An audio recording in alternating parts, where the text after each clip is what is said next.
Gracias, queridos, queridas. Entonces, ya, bueno, con un pequeño atraso, vamos a empezar esta mesa dedicada a los temas de plurilingüismo, ¿no? Nuestro segundo simposio de profesores lectores de América Latina. Entonces, hoy tenemos el gusto de escuchar al profesor Simon Floyd y al profesor Jacob Aguinda. Entonces, aquí, bueno, ah, antes de todo, también quisiera darles un antecedente, ¿no? El profesor Simon es un investigador que he tenido el gusto de leerlo primero y después conocerlo en persona aquí en Ecuador el año pasado, ¿no? Bueno, aquí les presento brevemente al profesor que va a empezar, ¿no? Con su ponencia y después seguimos con el profesor el Machi Aguinda, ¿no? Entonces, Simon Floyd es antropólogo lingüístico y profesor de la Universidad San Francisco de Quito, donde enseña en el área de antropología, sobre todo, ¿no? Obtuvo su doctorado en antropología en la Universidad de Texas y ha realizado varias estancias postdoctorales en instituciones europeas como el Max Planck Institute, ¿no? Y entre otras universidades, ¿no? Es un investigador muy reconocido a nivel global y tenemos una afinidad de investigación de campo en el noreste amazónico, en la frontera de Brasil con Colombia y Venezuela, así que es un gusto tenerlo con nosotros. Yo me podría quedar aquí presentándolo con mucho tiempo, pero no es esta la idea, así que vamos a pasar la palabra al profesor. Bienvenido, profesor, la palabra es toda tuya. Así, ok. Buenas tardes. Gracias, Antonio. Am, sí, gracias. Esta es una presentación sobre un tema bien general. A veces yo presento sobre algo muy específico, como un sonido en alguna lengua o un sufijo en alguna lengua, que me fascina. También esos detalles, pero esto es una perspectiva general y macro, así a lo grande, que creo que da mucho contexto como para poder entender la historia, el entorno de las lenguas indígenas de esta parte de Sudamérica, ¿no? Entonces, el tópico es multilingüismo histórico y empiezo con un ejemplo que es muy famoso. Eso es la puerta, la pintura de una puerta de la iglesia de Andahuaylillas en cerca de Cusco, en Perú. Y en esa puerta es tan famosa porque tiene 5 lenguas. Tiene una frase bíblica, no frase religiosa, escrito en 5 lenguas alrededor de la puerta.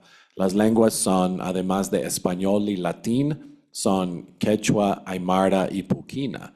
Y bueno, es posible que hayan escuchado de quechua y aymara, son lenguas y familias lingüísticas muy grandes y voy a aclarar un poco.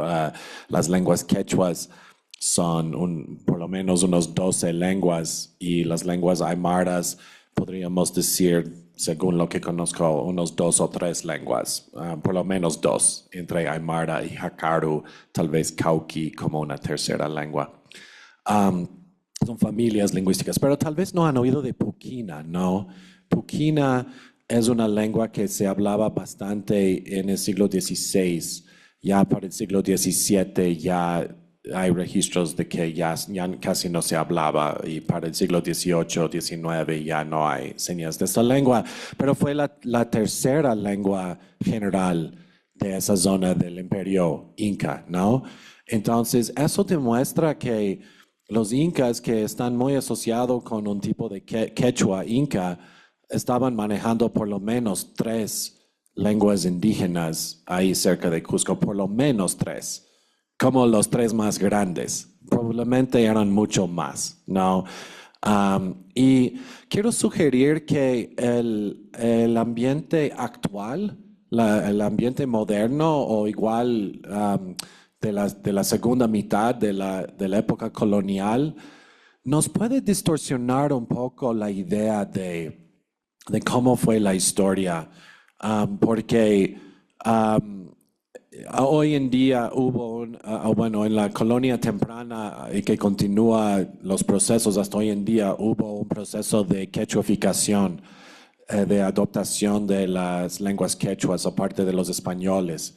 Y eso redujo bastante el número de lenguas que se hablan en los Andes. Ahora, ¿eso quiere decir que no deberíamos hablar quichua y las lenguas quechuas? No, para nada. Ya les voy a explicar más adelante que podemos considerar las lenguas tan nativas como las anteriores por varias razones. Pero es bueno reconocer la historia, es bueno reconocer que antes era diferente y eso nos enseña un poquito sobre estas ideas y las ideas principales que quiero mencionar son, hoy en día tendemos a pensar, no, que si tú eres de Francia, hablas francés. Si tú eres de Japón, hablas japonés. Si eres de la China, hablas chino. Ni hoy en día eso no es tan correcto. En Francia podrías hablar bretón, podrías hablar occitano. En España podrías hablar, además de español, podrías hablar vasco o euskera, podrías hablar catalán, gallego, otras lenguas, ¿no? Y en la China, bueno, sí, solo decir chino refiere a varias lenguas, y ni mencionar las otras lenguas minoritarias que no tienen relación con chino, ¿no? Pero tenemos esta idea, ¿no? Tenemos esta idea, vienes de un país, es una cultura y tienes una lengua, ¿no? ¿De dónde viene esta idea? Y quiero sugerir que históricamente por un 99% de la historia de los seres humanos, no, hemos sido más bien masivamente multilingües, no monolingües. En términos cognitivos, nuestro cerebro está capaz de procesar un número grande de lenguas. No sabemos cuántas lenguas puede procesar un cerebro, porque nadie nunca ha llegado al tope a decir ya no puedo aprender más lenguas. ¿Qué ocurre? Bueno, te acaba el tiempo, ¿no? La vida es finita, entonces, pero si pudiera yo vivir 1000 años, podría fácilmente aprender 100 lenguas. No, mi aparato cognitivo está totalmente preparado para eso. Nunca han encontrado el límite ahí, ¿no? Entonces, ponerlo solo una lengua en ese sistema cognitivo, a veces yo digo de chiste que es un poco como comprarte un disco duro de 10 terabytes y cargarle así una sola foto y dejar el resto todo vacío, ¿no? ¿Qué estás haciendo con el resto, no? Eso es como el monolingüismo, es estar andando con un disco duro enorme pero está vacío, ¿no? Entonces, también sociales, ¿no? No ha habido esta idea de cada cultura habla una sola lengua. No, no, cuando tú ves hasta en Europa, en las edades medievales y antes del nacionalismo moderno, no era tan conectado como, por ejemplo, cuando los reyes de Inglaterra hablaban francés, ¿no? Y no inglés. Había situaciones mucho más complejas, ¿no? Y es simplemente en los últimos 2 o 3 siglos, o 3 o 4 siglos, que nos hemos adoptado uno de lo que creo que es una de las peores ideas de la humanidad, el monolingüismo, ¿no? Y el monolingüismo no es natural, es un producto de una ideología de nacionalismo, ¿no? Los españoles querían enseñar todo el mundo en los Andes una sola lengua. Al principio usaron una lengua quechua, más tarde cuando hubo suficiente migración acá, empezaron a difundir español. Pero como sea, ellos quieren reducir ese número masivo de lenguas a una sola lengua. ¿Por qué? Para poder controlar el territorio mejor, para que nadie hable en una lengua que ellos no entiendan. ¿no? Y entonces de eso podemos ver cómo el monolingüismo es un producto del imperialismo, el colonialismo, ¿no? Y los Andes, vamos a ver unos fuentes históricos más adelante, los Andes, la evidencia demuestra que eran históricamente masivamente multilingüe y hoy en día en la Amazonía, aunque también está amenazada allá la situación lingüística, pero la Amazonía tal vez nos da una idea un poco más clara de lo que eran los Andes antes de la quechuificación, ¿no? Porque hoy en día en la Amazonía todavía hay lugares donde personas hablan 3, 4, 5, 6 idiomas, ¿no? Y en los Andes ya no tanto. Entonces, esta idea de que las culturas andinas hablan quechua y aymara solo es parcialmente correcto. Sí, hablan quechua y aymara, pero históricamente la historia lingüística fue muchísimo más, ¿no? Vamos a ver unos ejemplos en Europa primero. No, en el Imperio Romano se hablaba latín o en Italia se habla italiano, ¿no es cierto? Pero eso no es tan cierto. Eso es un mapa de Italia antes del Imperio Romano. Y ven donde hablan latín, casi no se ve en ese mapa. Es un punto de verde claro en medio del mapa. No, y es diminuto, es chiquitito. No, eso es de donde viene el latín. No, imagina cuánto territorio ahora cubren las lenguas hijas de latín. Si todos los países en el mundo donde se habla español, portugués, francés, también otras lenguas como rumano y otros. No, imagina todo viniendo de un territorio tan chiquito, no, de Roma y unos 100 kilómetros alrededor de Roma. Eso de ahí viene toda la familia romance, ¿no? ¿Y qué era antes? ¿Qué era antes de esa expansión imperial? Era así, como lo vemos en el mapa, un montón de diferentes lenguas, algunos relacionados con latín, otros relacionados con otras lenguas. Hay los etruscos, famosos etruscos, que parece que no tenían una relación con latín y era mucho más diverso. Y otra vez, es el imperialismo que causa el inicio de la reducción de esa diversidad. El imperialismo romano, para empezar, donde empezaron a conquistar sus vecinos y después difundir latín. No. Entonces podemos ver Europa y hay diferentes formas de ver Europa. Si vemos Europa así, con las fronteras imaginarias de las naciones-estados, no, vamos a ver que ahí está Francia, ahí se habla francés, ahí está Alemania, ahí se habla alemán, ahí está España, ahí se habla español, ahí está Inglaterra, ahí se habla inglés, no, esa idea. Pero si vemos la realidad, un mapa lingüístico que no está conectado a las fronteras, no, se ve así, no. Entonces mira que es mucho más complejo. Entonces en España tenemos algunos colores, euskera, catalán, en Francia tenemos bretón, mira que en Reino Unido tenemos galés, tenemos irlandés y escocés. En Holanda podemos ver que hay unos dialectos distintos, de que algunos como el Fries, que es otra lengua distinta, ¿no? Germánica relacionado con holandés y inglés, pero distinta. Países multilingües como Bélgica, la mitad francés hablante, la mitad holandés hablante, países como Suiza con 4 lenguas nacionales. Cada frontera, vamos a ver que en Rumania hay en la frontera hay personas que hablan húngaro, en Hungría en la frontera hay personas que hablan checo, en República Checa hay personas en la frontera que hablan alemán. No, entonces las lenguas no naturalmente corresponden a las fronteras, más bien es un imperio que dibuja una frontera y español no es una lengua, español no existe, es castellano, no, que se hablaba en Castilla y los españoles deciden que eso va a ser la lengua oficial de su nuevo imperio.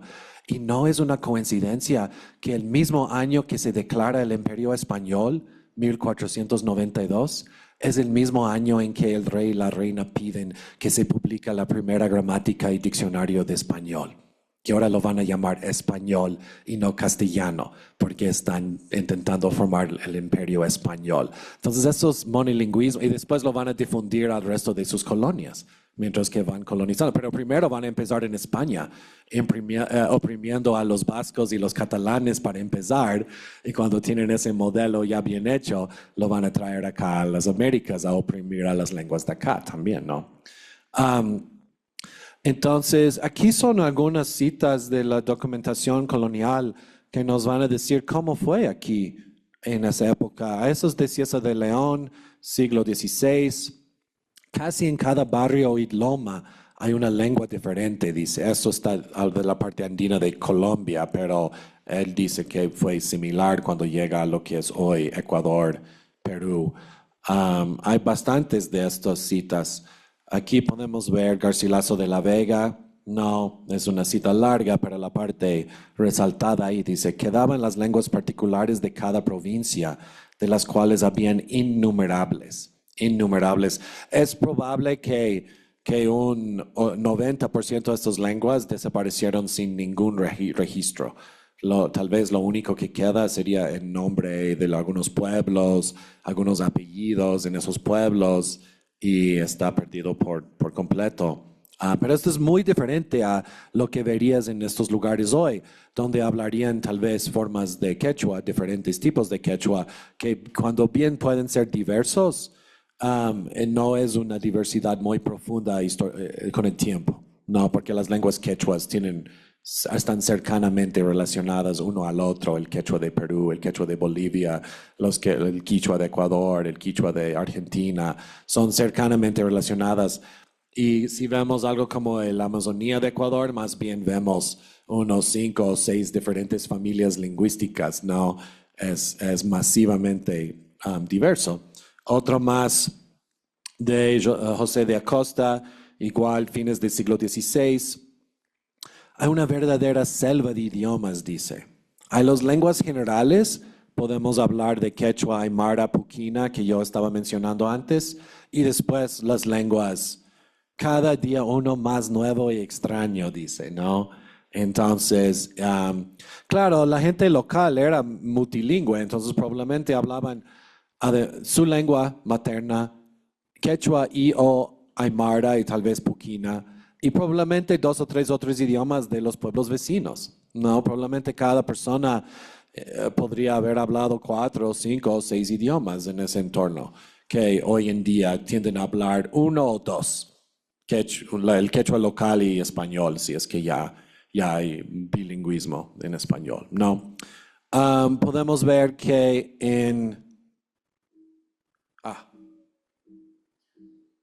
no está avanzando mis diapositivas. No sé si me pueden ayudar. Me da un dup, un error, así.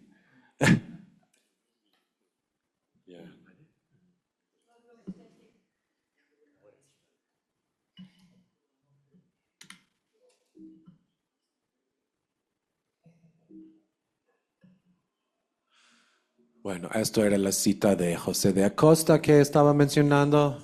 Ok, ya.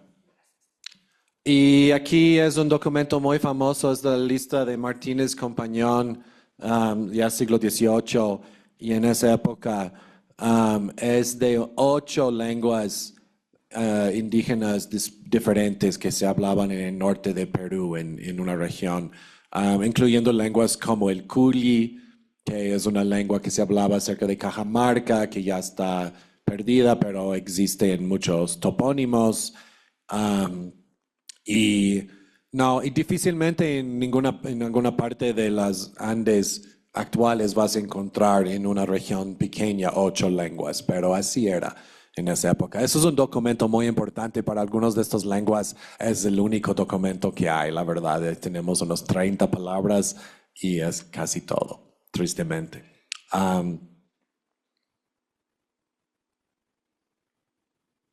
Ok. Ahora empezamos a ver si ustedes conocen la literatura clásica de las lenguas quechuas, empezando, digamos, en los años 60, con famosos lingüistas como Alfredo Torero, por ejemplo, se ha difundido una narrativa bien dominante de Perú. No nos hacen mucho caso acá en Ecuador, ni en Bolivia, Colombia, Argentina. Los peruanos son el centro del mundo andino en su perspectiva, creo. Y tal vez en muchas cosas, porque Cusco está ahí, hay muchas cosas históricas están ahí. Pero lo que van a decir, lo que van a leer, si sacan un libro de la historia de las lenguas andinas, lo que van a ver es que hasta los años 60, más o menos el modelo que se seguía era que las lenguas quechuas, o sea, se creía que los incas difundieron su variante de quechua. Las personas locales lo aprendieron desde Colombia hasta Argentina, o por lo menos desde Ecuador hasta Bolivia, y después empezaron a cambiar la lengua un poquito, ¿no? En esas épocas no son muy positivos, no están hablando de la diversificación o de la diversidad, hablan de que están degradando o está llegando a ser corrupto la lengua que era antes, ahora está corrupto, dicen, porque se ha cambiado. Pero básicamente descienden del quechua de los incas y ahí tienen los cusqueños diciendo que su quechua es el más original porque son de la capital de los incas. Y bueno, los lingüistas de los años 60, o 70 y 80 hicieron una intervención diciendo que más bien la ciencia lingüística nos demuestra que las lenguas quechuas son mucho más antiguas que el imperio inca. Eso es lo que vas a encontrar si sacas un libro sobre la historia quechua o un artículo, bueno, menos mis artículos, pero de algunos otros investigadores, o si ves en Wikipedia o alguna parte. Eso es lo que va a decir. Okay. Y van a decir que aplicaron los métodos lingüísticos y pudieron decir que es mucho más antiguo la difusión del quechua. Eso no es cierto. No existen métodos lingüísticos que te permiten poner una fecha exacta. Eso es algo que se llamaba la glotocronología y se intentaba lanzar en los años 50 y 60 y es fuertemente criticada. ¿Por qué? Porque asume que las lenguas cambian en una velocidad estándar. Entonces, si ha perdido tal porcentaje de vocabulario, entonces sabemos que pasaron tal cantidad de años. Eso es la idea, es hacer un tipo de fechas de carbono, pero para lenguas. Ahora, el problema es que las lenguas no son carbono y las personas no tenemos una tasa uniforme de cambio social y lingüístico. Cambia a veces rápidamente, a veces lentamente. Cosas como ser conquistado por un imperio como los incas y los españoles pueden promover cambios mucho más rápidos que la otra situación que podría ser estable por muchos siglos. Okay. Y entonces, lo que se dice es que las lenguas quechuas son tan diversas hoy en día que eso tiene que ser mucho más antiguo. Pero para mí, y dicen que solo sabemos eso desde los datos nuevos lingüísticos que sacaron en los años 60. Pero sorpresa, mira este artículo de 1911, donde la persona que no es lingüista está diciendo que la verdad es que el quechua es mucho más antiguo que los incas y más bien se hablaba en todas partes y todo Perú antes de los incas. Milenios y milenios antes, y que más bien el origen es en Lima. ¿Cuál es la relación de Lima al país de Perú? Es la capital colonial. ¿Por qué razón tendrían quechua para originarse en Lima en el año 0? No, hace 2000 años. No, Lima no era nada, o sea, era otro pueblo indígena, pero no era la capital, no era nada. Entonces, lo que veo aquí, y esta persona escribiendo esto no es lingüista, lo que veo aquí es ideología nacionalista. Perú tiene la capital en Lima. Perú no tiene la familia lingüística más grande de Perú es quechua. Entonces, naturalmente, esto tiene que venir de Lima. Aquí en Ecuador intentan hacer lo mismo. Vas a encontrar documentos que dicen en Quito. Se hablaba la lengua original de todo el universo, de toda Sudamérica. Hay muchos libros que dicen eso. Le dicen que era la lengua de los quitucaras, le dicen que se llamaba chilipano. Chilipano es una palabra inventada en los años 60 por unos antropólogos, combinando palabras de las lenguas chapalá y tzafiki de una forma que no se combinan en esas lenguas, buscando en diccionarios y inventando. Es una fantasía. O sea, no estoy diciendo que no se hablaban lenguas prequichuas, claro que sí, solo que no se llamaban chilipano. Eso es una lengua que fue inventada en 1968. Okay, en un documento. Entonces, ¿por qué? ¿Por qué? Y fue en base, haciendo conexiones con esa idea de los shiris inventado por Juan de Velasco. Y podemos ver Juan de Velasco ya para fines del siglo XVIII, ya es un proto-nacionalismo ecuatoriano. Él es riobambeño, no, en parte de la provincia de Quito, que ya pertenece ya a Nueva Granada, a Bogotá, y no pertenece ya a Lima. Y está compitiendo con Lima y Cusco, y está inventando unos shiris, una dinastía de los shiris que puede competir con la dinastía de los incas de Cusco, porque ya Quito ya está compitiendo con Perú, y hoy en día más aún los regionalismos, ¿no? Entonces, si uno ve en un libro de historia en Ecuador, dicen Atahualpa es gran cosa. ¿Por qué? Porque era el inca ecuatoriano y además era el más bueno y el más sabio. Y en cambio, Huáscar no era tanto. Y cada ciudad tiene una calle de Atahualpa y no. En cambio, en Perú, Atahualpa era un traidor que regaló el imperio a los españoles y más bien Huáscar era mucho más noble porque él estaba relacionado con los incas de Cusco. Ahora, a Atahualpa y Huáscar les vale estas ideas de Perú y Ecuador. Perú y Ecuador no existían en esa época. Eso es el nacionalismo moderno proyectado al pasado. Y vamos a ver cómo eso va fuera de control. Primero quieren decir que todo Perú hablaban solo quechua, o la mitad de Perú hablaban lenguas quechuas 2000 años antes de los incas. Mira que algunos van a decir hay un sitio muy importante en la costa de Perú, más o menos cerca de Lima, que se llama Caral. Y Caral es muy, muy antiguo. Muchos lo consideran como uno de los primeros o la primera civilización grande sudamericano andino. Y ningún lingüista va a decir que esto tiene base, no de hace 5000 años.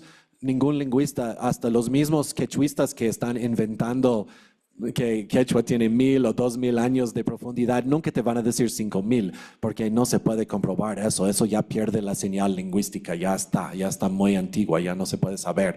Pero mira que los nacionalistas, el pensamiento nacionalista peruano, ya la gente agarra de esa idea que el quechua es mucho más antiguo, que todos antes hablábamos eso, una sola lengua y se hablaba en Caral. No tenemos idea qué idioma se hablaba en Caral, fue hace tanto tiempo. Pero ¿por qué hay personas que quieren decir que siempre se hablaba una sola lengua? No, es la construcción de la nacionalidad, es la construcción de la identidad moderna, no tiene nada que ver con la historia, ¿no?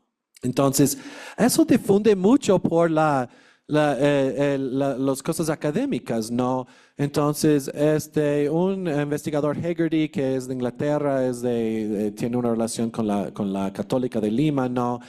Él últimamente ha estado publicando un montón de cosas con estos mapas y flechitas en el mapa y dice en el año 1000, en el año 900, en el año 800, el quechua fue por aquí, por allá y intenta usar la arqueología. Entonces encuentra lo que llaman Wari o el imperio Wari.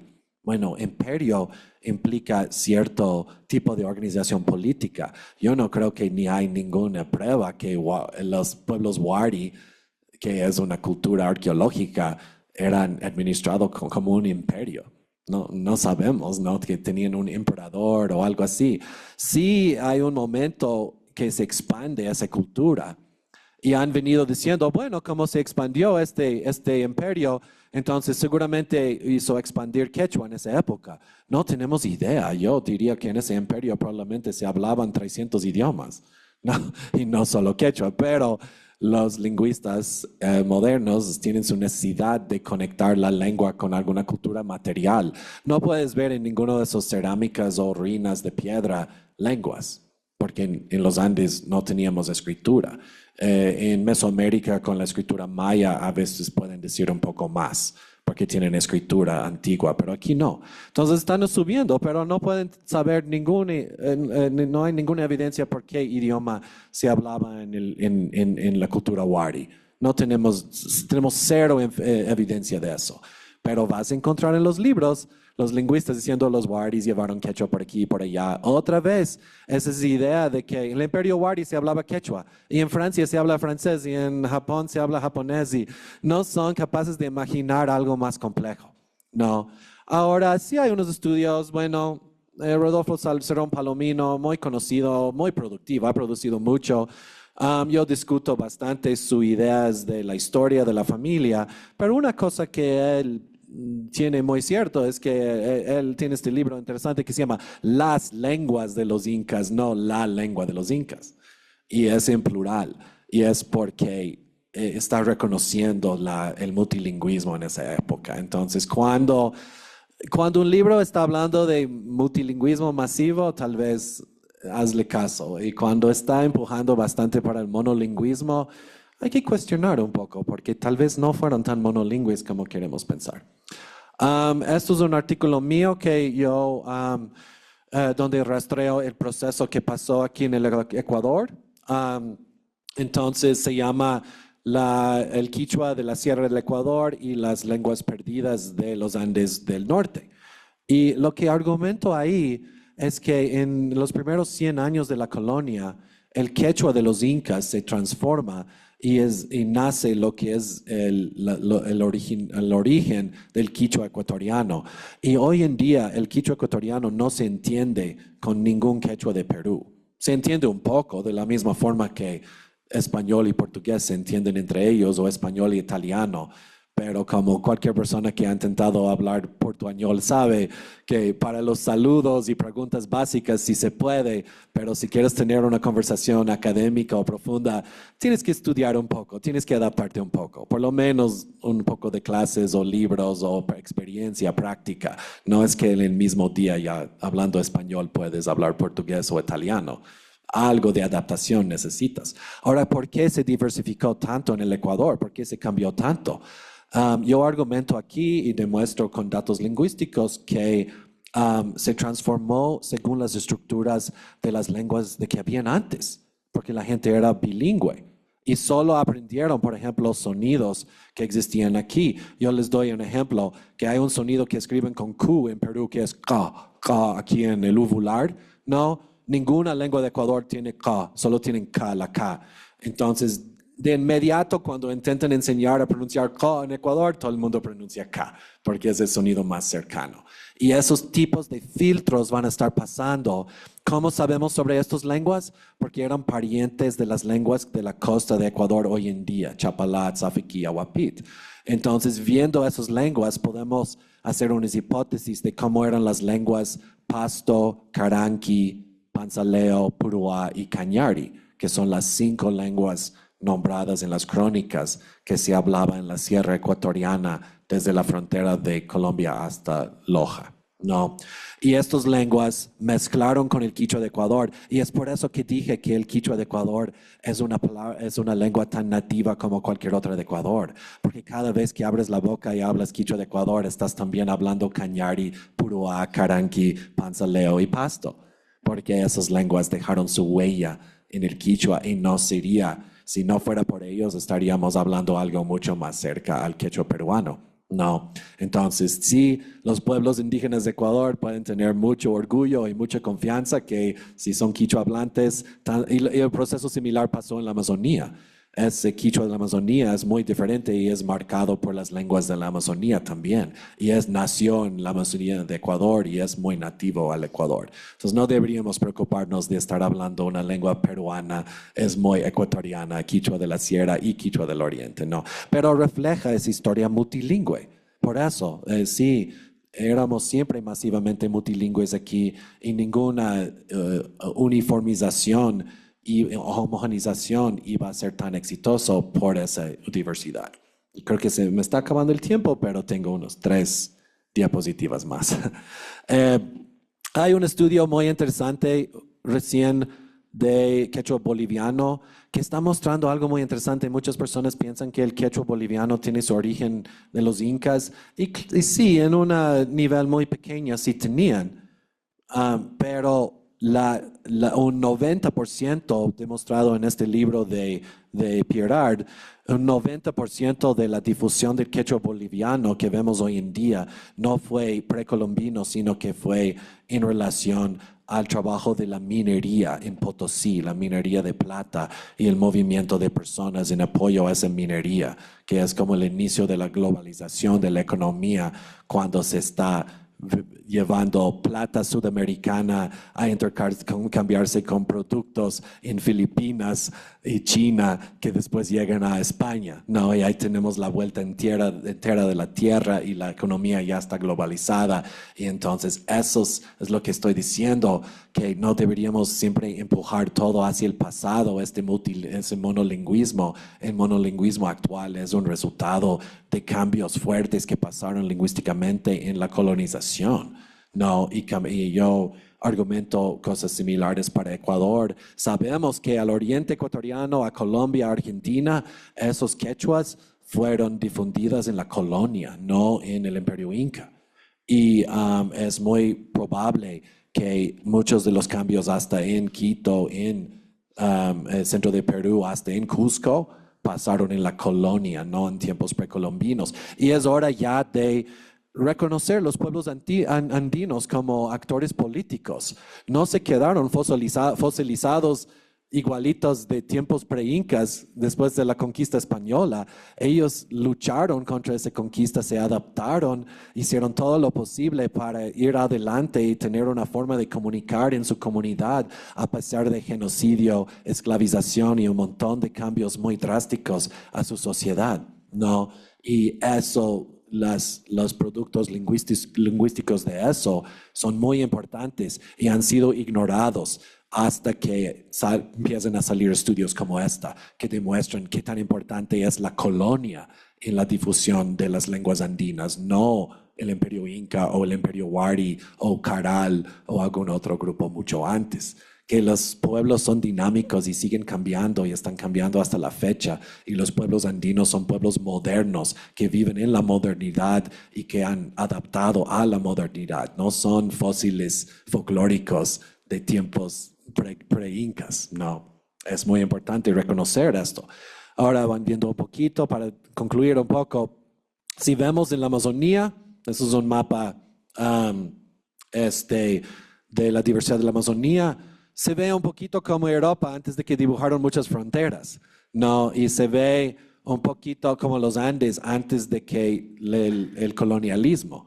Es una mezcla, cada color es otra familia lingüística y vemos todo un arco iris ahí. Entonces, la Amazonía es un lugar muy interesante para ver.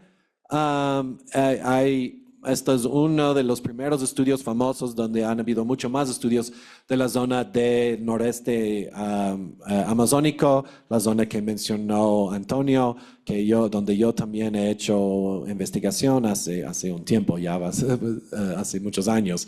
Pero allá los etnógrafos y lingüistas se sorprendieron porque cuando fueron a comunidades allá y tenían esta idea de un pueblo habla una lengua y dicen, ¿qué lengua se habla en esta comunidad? Y dicen, bueno, aquí hablamos tucano y piratapuya y desano y tuyuca y baniwa y al final hicieron censos y encontraron como cada persona en la comunidad hablaban 6 a 9 lenguas y en toda la comunidad habían 12 lenguas distintas, ¿no?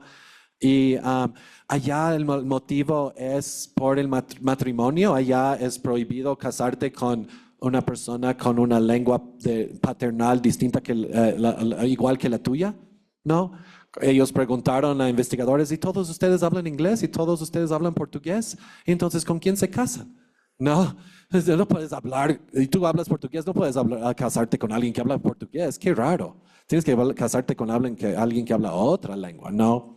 Hay diferentes motivos, a veces es el matrimonio, a veces tal vez es el comercio. Aprendes otra lengua para intercambiar productos, a veces son rituales, hay ciertos rituales que hay que hacer en una lengua u otra y así se mantiene el multilingüismo. Hay muchos motivos sociales para ser multilingüe. Y entonces la Amazonía también está amenazada en la Amazonía por los cambios sociales que están pasando, pero como fue más tarde la colonización allá, nos dan una idea de cómo era Sudamérica realmente y los Andes también. Y entonces para concluir ahora, volviendo a los Andes, hace año y medio con dos colegas, Gladys Camacho y Félix Julca, que son hablantes nativos de quechuas peruanos y bolivianos, y nos cansamos de este empuje de intentar ser quechua una sola lengua. Si uno encuentra la literatura, van a estar hablando de la lengua quechua que se habla desde Colombia hasta Argentina. Y es falso. Eso es como hablar de la lengua romance que se habla desde España hasta Rumania, ¿no? Y desde de México hasta Brasil, ¿no? Y no es, son múltiples lenguas de una familia, ¿ok? ¿Por qué este interés en empujar quechua de ser monolingüe cuando no es? No sé, pero como nos cansamos de eso, escribimos un artículo preguntando cuántas lenguas quechuas hay y ahí argumentamos que hay por lo menos mínimamente 12.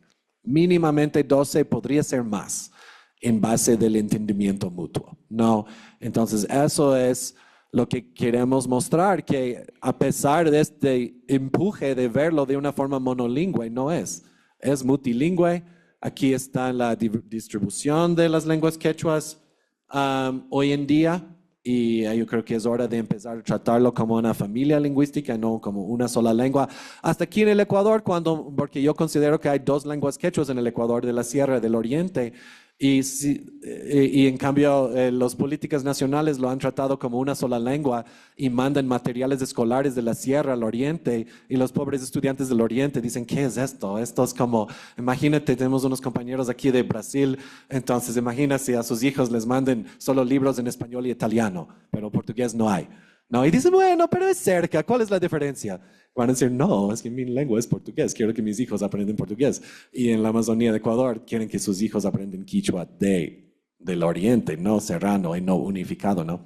Entonces, esas son unas ideas, gracias por la atención, esas son unas ideas sobre el multilingüismo y un poquito cambiar la idea de hablar solo una lengua o una sola lengua y una sola cultura, y pensar en la humanidad en general y en los Andes es mucho más complejo, y siempre hemos sido masivamente diversos y espero que sigamos siendo lo mejor, lo más que podemos. Y eso es todo, gracias.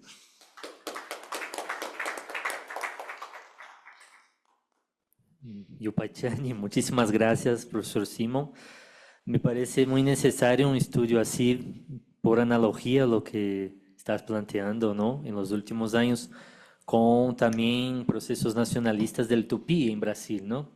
Y tú sabes ahí de los procesos nacionalistas vinculados a esta lengua, así como el guaraní en Paraguay, tal vez también, el aymara en Bolivia, el mapuche en Chile, ¿no? Entonces, muy interesante, muy grata la experiencia, y para que podamos después abrir la palabra de manera más fluida, pasemos entonces a Machi Jacob Aguinda. Yo le presento aquí brevemente, ¿no? Jacob Aguinda es docente e intelectual quichua amazônico Shuar, vinculado al Instituto Superior Intercultural de Canelos, en la provincia de Pastaza, ¿no? En Ecuador.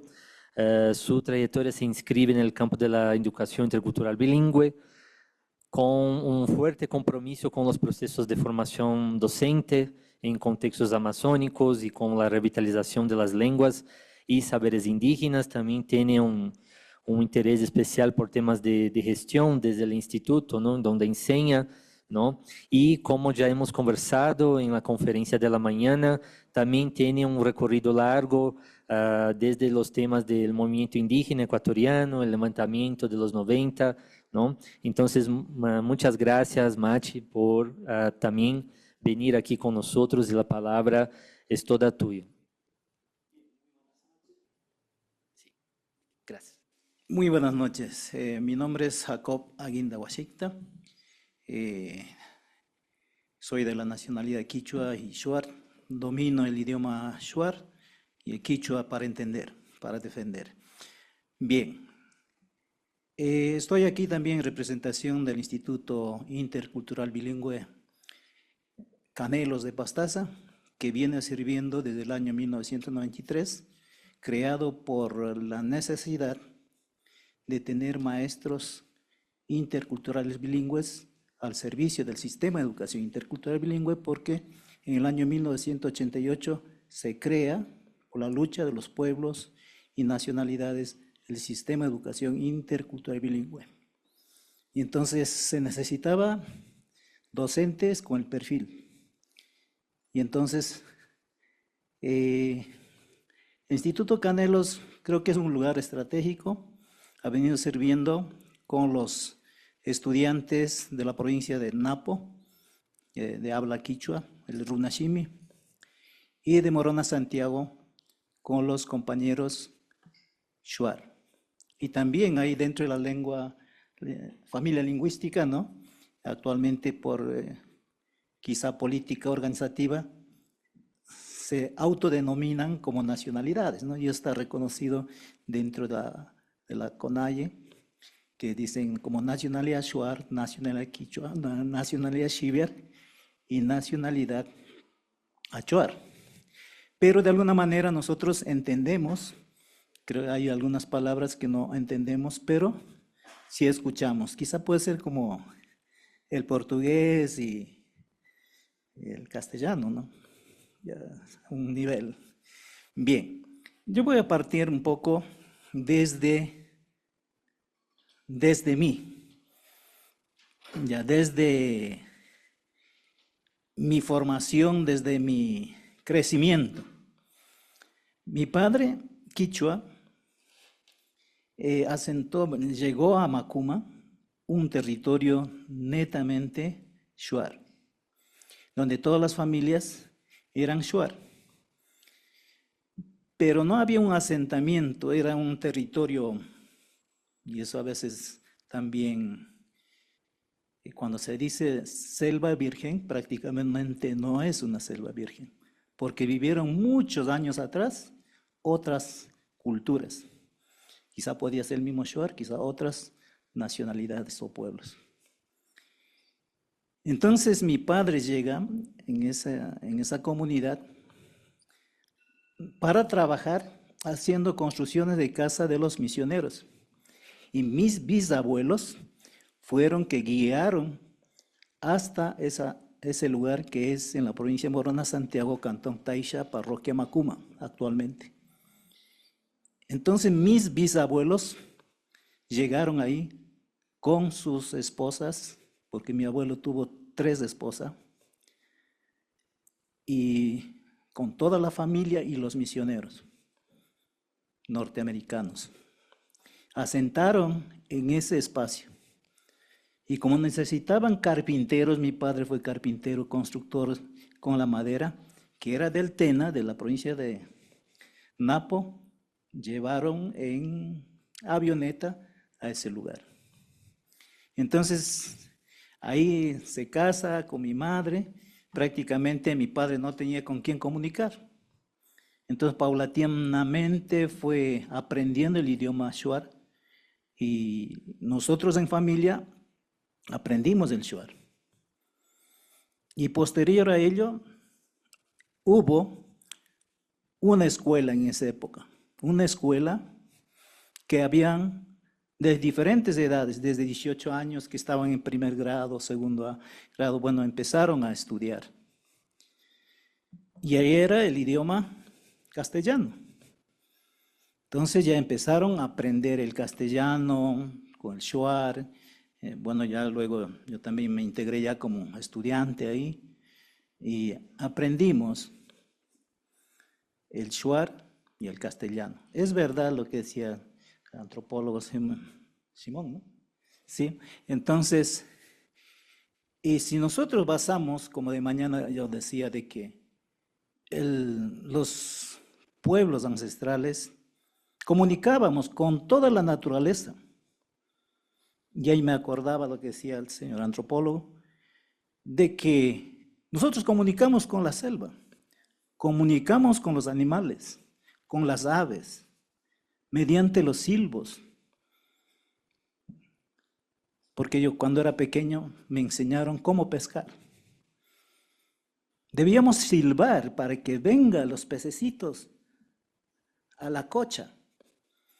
Silbábamos y venían sonando, felices. Nosotros botábamos al suelo, con facilidad pescábamos.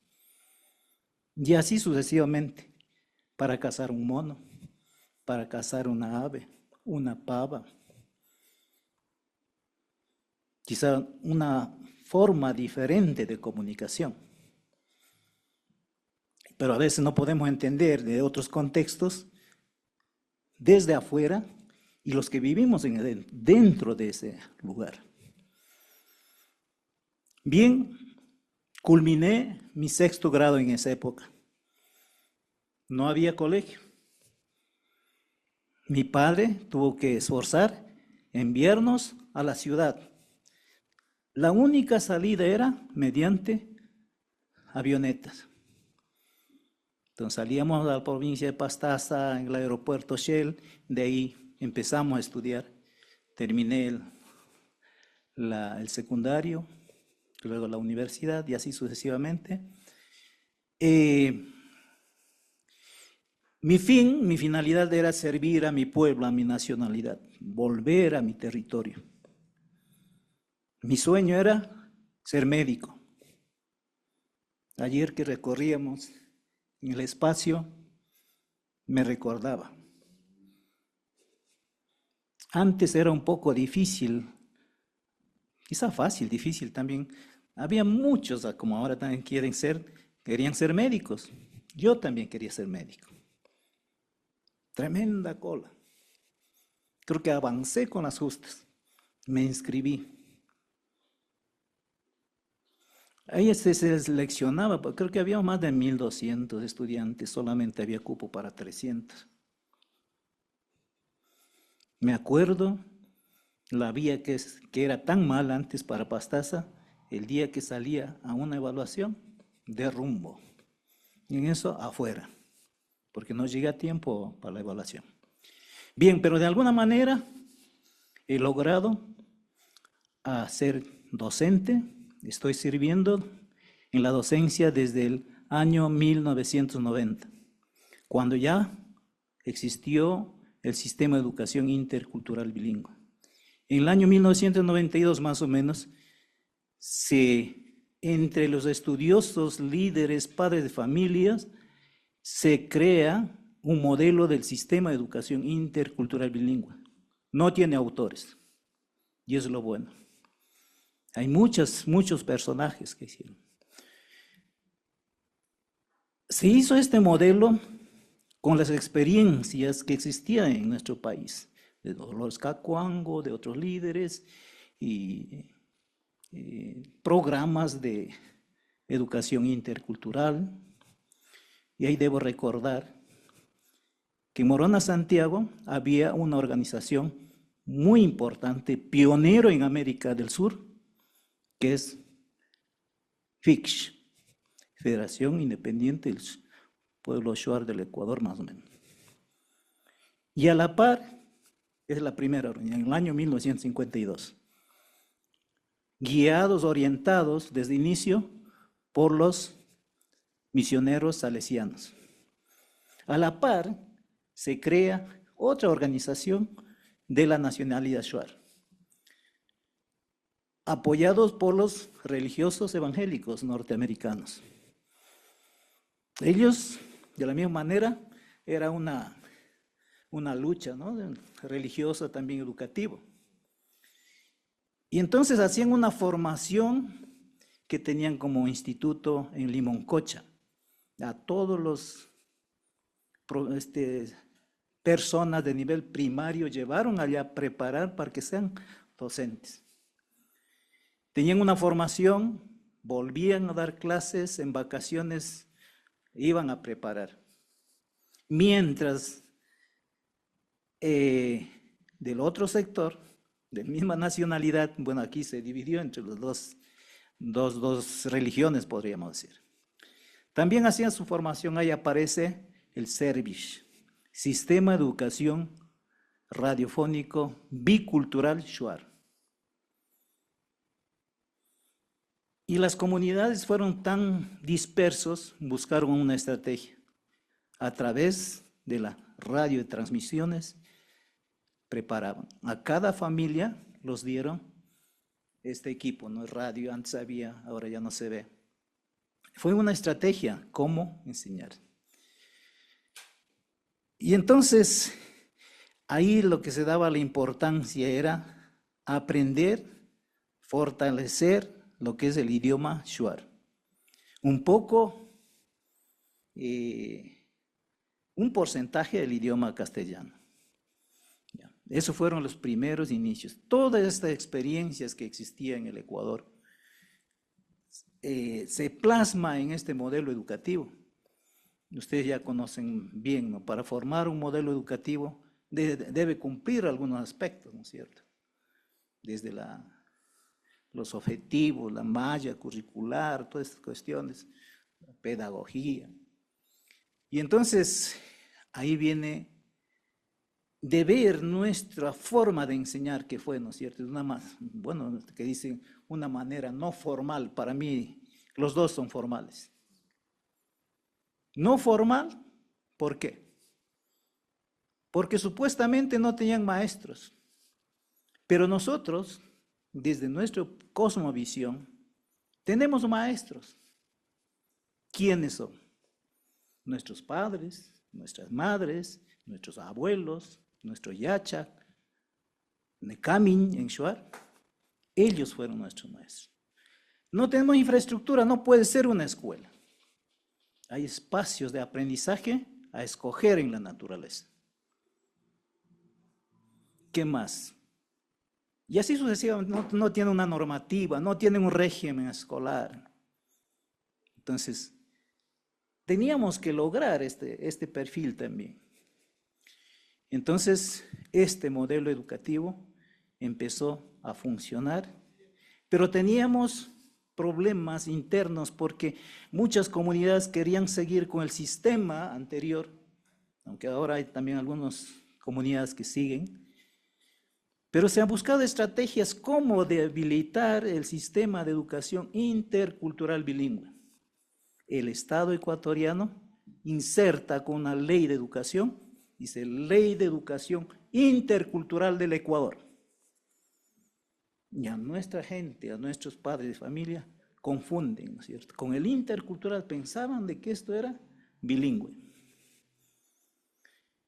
Y así hemos venido trabajando, haciendo capacitaciones permanentes cada fin de año, con el apoyo de algunas ONGs, Alemania, Dinamarca, incluso la parte técnica, Finlandia. Hemos venido trabajando hasta que un momento un gobierno decía no a las ONGs, ¿no es cierto? Ya no tenían esa facilidad. Algunos se eliminaron, ya no volvieron. Y así sucesivamente, pero hemos llegado a hacer conocer ante la sociedad, como decía anteriormente en otra exposición, bueno, en una participación, cuando nosotros hablábamos en el año 90, el planteamiento de pueblos y nacionalidades, la sociedad ecuatoriana decía, ¿cómo van a ser nacionalidades ellos? Quieren formar otro estado dentro del estado ecuatoriano. Pero ha sido tan dura hasta que ahora están socializados, más o menos ya entiende de qué se trata, ¿no es cierto? Bien, dentro de esto teníamos que dar el seguimiento a nuestros maestros. Yo trabajé en esa función. Gracias a esta función que yo hacía, ingresé a algunas comunidades de la zona Huaorani, zona Andoa, Xiviar, Achuar, Shuar, y también dentro de la parte urbana que tenemos en Pastaza, Amautañampi, que es un modelo con fortalezas y debilidades como debe existir, estamos funcionando. ¿Y por qué fundamos este centro educativo en la ciudad?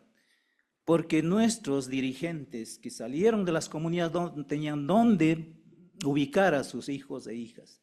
Y necesitamos un modelo acorde a las nacionalidades.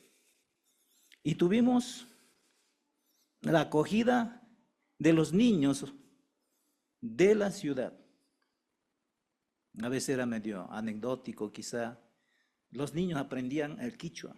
Llegaban a la casa, decían a sus padres, a sus madres, ya sé hablar en inglés. Ellos pensaban que el quichua era inglés, ¿no? Como eran pequeños. Y así fuimos avanzando paulatinamente, pero luego creo que teníamos casi la autonomía y acuerdos ministeriales que nos daba como una autonomía. Incluso manejábamos la parte presupuestaria para capacitación, el pago para los docentes, se lo hacía.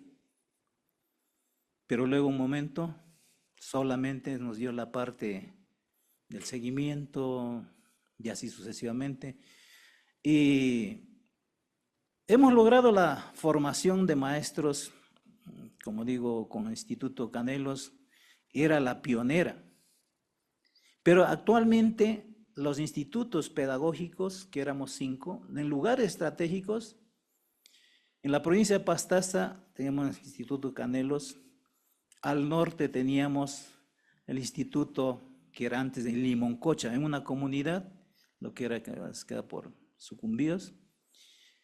Teníamos en la provincia de Chimborazo, hasta ahora funciona, en Cañar también, teníamos Bomboiza, 5 institutos que eran encargados de formar maestros con el perfil para el trabajo dentro del sistema de educación intercultural bilingüe.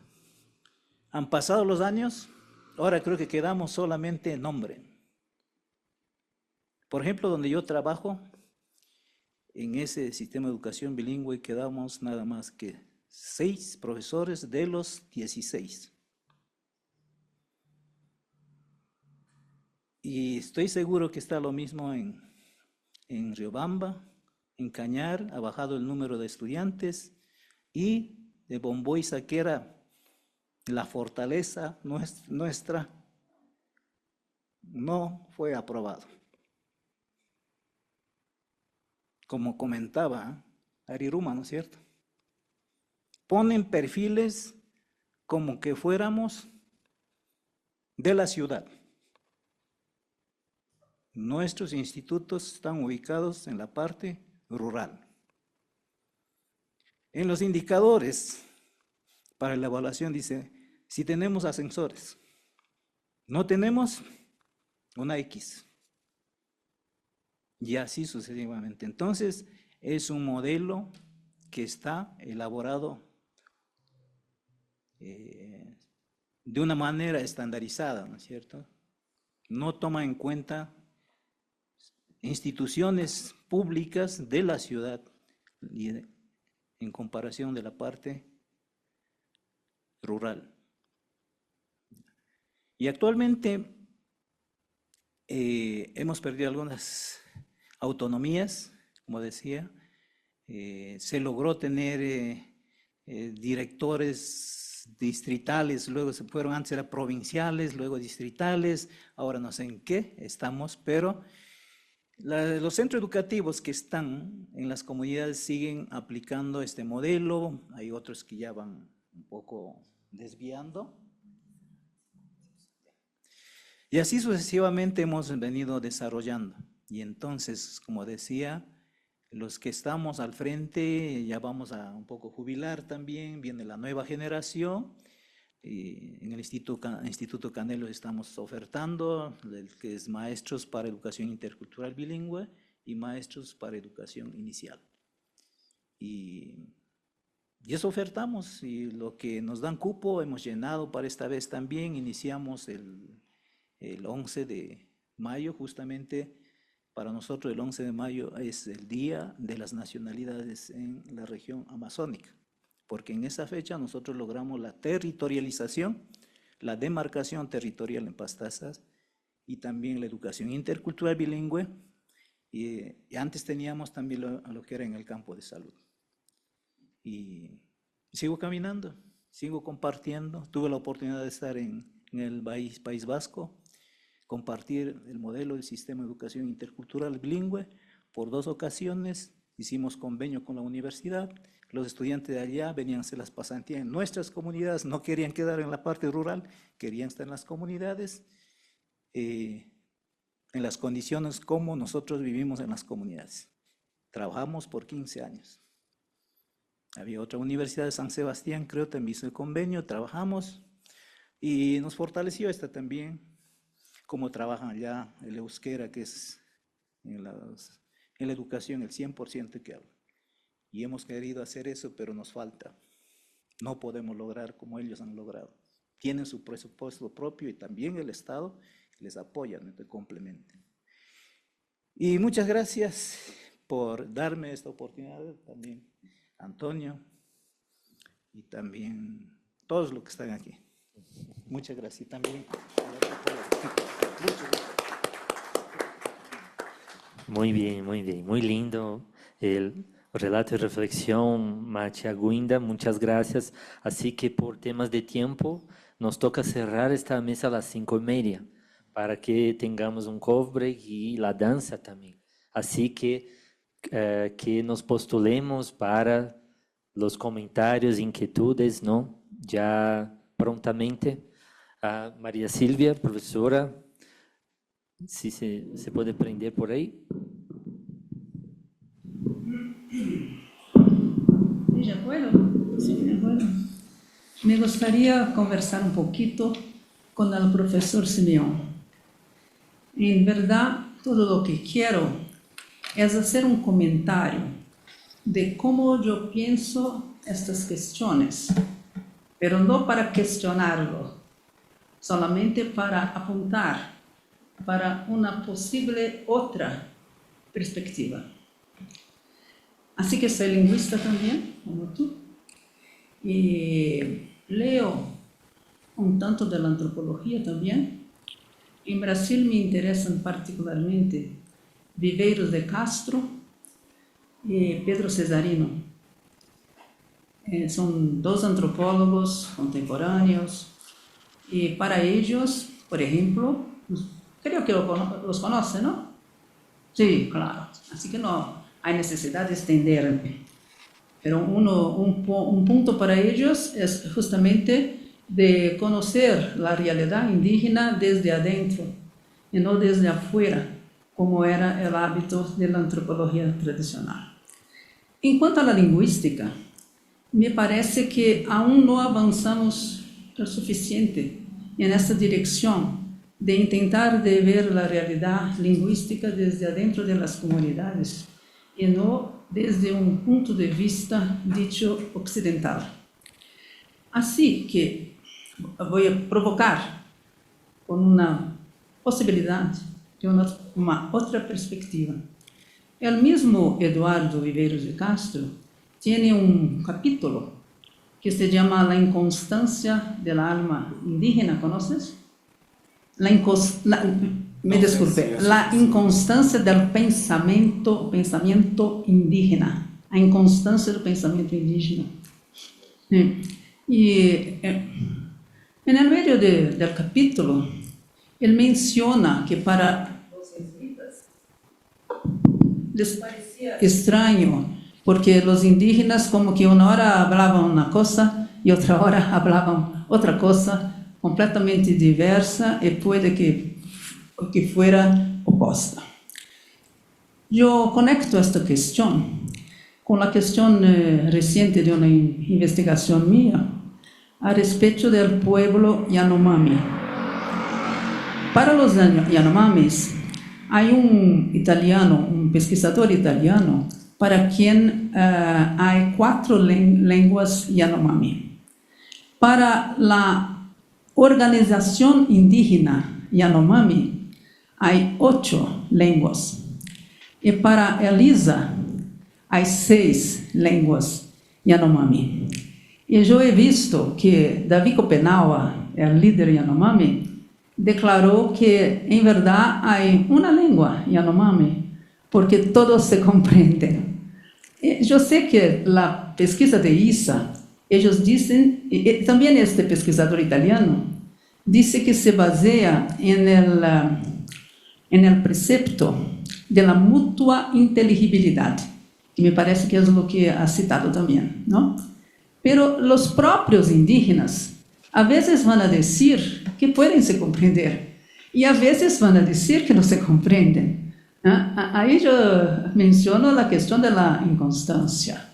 Y lo que quiero apuntar es que estamos en un momento de profundo cambio en varios aspectos, incluso en el aspecto científico, que nos pide nuevas perspectivas y nuevas abordajes. Hay teóricos, pensadores, que se proponen que a no pensar en la dualidad, pero en distintas perspectivas. Así que lo que quiero decir, solamente para abreviar mi habla, es que es posible decir que hay apenas uno quichua y también varios quichuas. Uno no elimina el otro. Es posible decir que es uno y es varios. El Yanomami es uno y es varios. Y es muy difícil para nosotros de afuera de tenermos certeza hasta qué punto las personas se comprenden o no se comprenden. Este es mi punto. Gracias por el comentario. Primero, sí, estoy en general de acuerdo con la posición. Por eso que las estimaciones de números de lenguas, por ejemplo, en nuestro artículo dice 12 a 17. No, porque no, es muy, muy difícil tener números fijos y va a depender en el momento y el propósito político que estás haciendo. Pero, y voy a decir algunas cosas sobre las lenguas indígenas, pero primero, no quisiera tener un doble estándar, entonces, ¿hay una sola lengua romance también? ¿O eso es solo una perspectiva indígena? Portugués y español y italiano y francés bajo una perspectiva son una sola lengua porque se entienden un poco entre ellos. ¿Qué piensan? Tradicionalmente, según la tradición europea, son distintas. Cada quien tiene sus diccionarios, sus gramáticas, sus academias, pero también puede ser un poco artificial eso. O no sé qué piensan. Pero si vamos a aplicar eso a las lenguas indígenas, estaríamos dispuestos a aplicarlo a las lenguas europeas también, ¿no? Ok, y de repente alguien puede decir portugués no existe, es un dialecto de español. No sé si están de acuerdo con eso los brasileños aquí, ¿no? Entonces sí, pero sí, la inteligibilidad mutua, a veces llamado la intercomprensión, es una medida muy difícil. Hay estudios, pero no hay suficientes estudios. Una de las áreas, por ejemplo, empezamos con la fonología. La idea es que la fonología es lo más difícil de superar porque si ni siquiera puedes ubicar qué palabras están diciendo, no vas a poder entender. Okay. Después de la fonología, la morfología o morfosintaxis es el segundo más importante porque puede ser, por ejemplo, si hay una diferencia morfológica, un ecuatoriano dice, él sabe venir aquí mucho y usa saber para significar soler, se acostumbra a venir. Y es una diferencia morfosintáctica con otros variantes de español y no van a entender qué es esa construcción. O si un ecuatoriano dice, grande ha sido. Eso es evidencialidad que viene de Quichua y quiere decir que pensaba que era pequeña y ahora me doy cuenta que es grande. Y es una diferencia morfosintáctica y para otro hablante de español eso va a ser difícil. Y se multiplica eso por muchas diferencias morfosintácticas, ya no vas a poder conversar. Lo mínimo, o sea, lo menos importante es vocabulario, aunque sí puede ser importante, pero si la fonología y el morfosintaxis es suficientemente cercano para poder comunicar, siempre puedes preguntar, ¿por qué tú dices refresco? En mi país decimos gaseosa y te vas a aclarar y después estás en México y te vas a ir a pedir un refresco en vez de una gaseosa. Eso es muy fácil de superar el vocabulario, ¿no? Tú sabes que en este país se llama así, pero la fonología no tanto y el morfosintaxis en medio. Es una área, pero sí, no existen estudios, existen unos pocos estudios por ejemplo, para las lenguas quechuas, donde tienen varios hablantes y les hacen poner cuánto entiendes en una escala de 1 a 5, y tenemos algunos números. Pero también tenemos la experiencia propia. Mis coautores en ese artículo, son hablantes nativos de quechua de Ancash y quechua de Bolivia, y yo no soy un hablante nativo de quichua de Ecuador, pero he hablado quichua de Ecuador por 25 años y más o menos me defiendo. Entonces, yo he ido a Colombia, y yo he oído el Lingano, y yo sé más o menos. Después de 3 días pude tener una conversación muy, muy sencilla en Lingano. No, pero no pude desde el primer día. El quichua de Oriente, he vivido en el Oriente. Después de 2 o 3 meses pude empezar a hablar, pero no después del primer día. Y he vivido en Brasil y duré 3 o 4 meses empezar a poder hablar más o menos entendible en portugués, ¿no? Entonces, por eso digo que cuando digo quichua del Ecuador, de la sierra y del oriente, es similar a la diferencia de español y portugués, es porque hablo quichua de la sierra, un poco del oriente, español y portugués, y yo he vivido eso. Es mi experiencia. Claro que puede haber otras experiencias, y por eso en el artículo sumamos la experiencia de varias personas para cubrir una región más grande, pero yo confío en mi colega Félix de Ancash cuando me dice que en el centro de Perú hay aproximadamente 3 lenguas, porque él sabe cuáles entiende y cuáles no. Y mi colega Gladys Camacho en Bolivia, que dice que es básicamente una lengua en todo Bolivia, quechua, pero hay un norte y sur que son bien diferentes. Yo los confío, pero sí, nos estamos tomando un poco de información acá y armando una historia. Ahora, siempre hay una cuestión política. Siempre hay una cuestión política. En la India y en Pakistán te van a decir que el hindi y el urdu son 2 lenguas distintas. No son, ellos se entienden entre ellos, o por lo menos medido por intercomprensión no son. Políticamente sí son, porque son 2 países que no se llevan, entonces no tienen interés en hablar la misma lengua. Y esas actitudes, y en el artículo sí ponemos las actitudes sociolingüísticas como un factor importante.